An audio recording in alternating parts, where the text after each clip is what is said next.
I'm a junior zoology major on the pre-vet track, and I'm in the cream program this year at UNH. We manage 20 to 25 Holstein cows and get a ton of hands-on experience milking and feeding and taking care of these girls.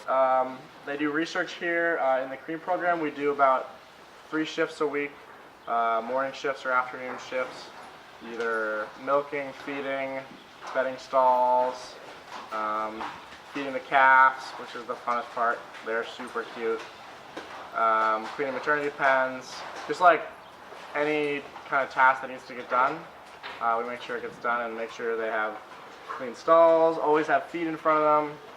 If you don't have feed in front of you, well, you're not going to produce as much milk. You know? So agriculture is the #1 industry in the U.S. In terms of just revenue and jobs and business overall. And dairy farming and milk production is a huge part of that. And so a lot of the research we do here is how can we get cows to be making more milk? How can we give them a better environment to live in? Just overall, anything to reduce stress, anything to make the cows happy, because that will overall lead to more milk production, which will lead to more milk for Americans and lower prices for milk and dairy. So as a pre-vet student, obviously I love animals, and it's very important to gain experience hours before you apply to vet school. And this is just an awesome way to learn a thing or two about, before I came to college, I didn't really know anything about, Harmony, chill out. I didn't know anything about cows. I live in a city, and so coming here and being able to do this program was, pretty much everything I know now I learned just from working at this barn. And it's just an awesome way to gain hours for future life career experiences and job opportunities. A lot of times when they're in a herd, you don't really think of them as being individuals, but just from working here for so long, they all kind of have their own personalities, and some are very stubborn, and some are very chill and will nudge you. The stubborn ones are definitely more, interesting to handle in general, but they're all loving. So Robin and Serena are twins.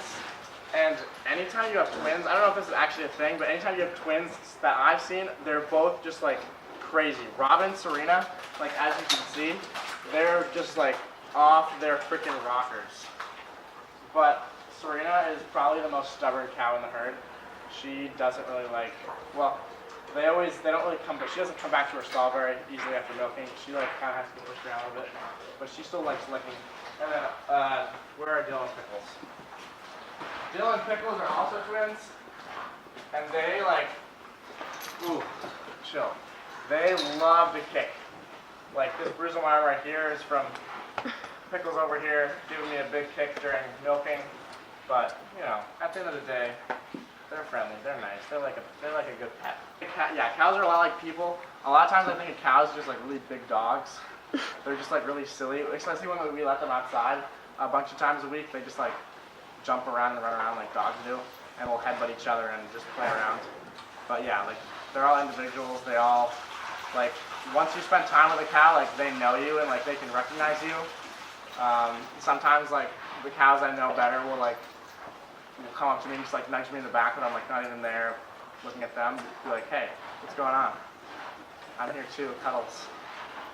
So they get milked twice a day, at 4:30 a.m. and 3:30 p.m. They get untied from their stalls and get walked up to the milking parlor. We milk 5 at a time. So we have 2 sides of the milking parlor that each milk 5 at a time. And they get milked, and then they get let down back here. While they're getting milked, we put more feed out in front of them so that they get fed about twice a day. But even though they get fed twice a day, they always have feed in front of them because we put so much out at one time. Yeah, so we use robotic milkers, so they don't attach by themselves, so we have to put the actual machine on the cow by hand. But once it's that, it milks automatically and it comes off automatically. If the way we've bred cows to produce so much milk, if you milk the cow by hand now, it would take 30 minutes. The one thing that I probably would take away from this is a lot of times the dairy industry, it doesn't get a bad rap, but there's sometimes negative news about cows being mistreated and cows not being in good living conditions, but like I've never heard that from someone who knows like actually anything about the dairy industry, because any dairy farmer in the U.S. like worth anything or has any idea what they're doing knows that like cows under stress and cows unhappy will just not produce as much milk, and that means they make less money.